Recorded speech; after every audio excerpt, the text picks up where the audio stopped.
At the bottom of this massive crane next to Launch Pad 39A, you can see the first segment of what will be the Starship launch tower. I'm your Cape Canaveral community correspondent, James Sparvero. So that was me 3 years ago standing here at Kennedy Space Center. Now look at the launch pad built for the most powerful rocket in human history. After years watching this towering addition to Pad 39A take shape, SpaceX was just approved to build more Starship pads here. This animation shows 2 Starships at the current site of Launch Complex 37, and SpaceX says construction has started already.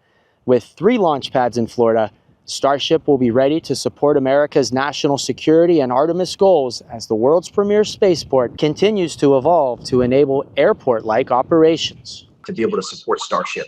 Space Force Colonel Brian Chapman talked about the importance to national security when I asked him about the environmental concerns some of you have about Starship.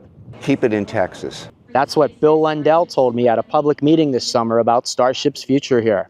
We already had enough explosions out here. I watched the Challenger blow up 40 years ago this January. One of those coming here, it's just not worth the environmental cost. The military says it considered those potential consequences that came from public comment, and now it's greenlighting Starship for up to 76 launches a year at the new pads.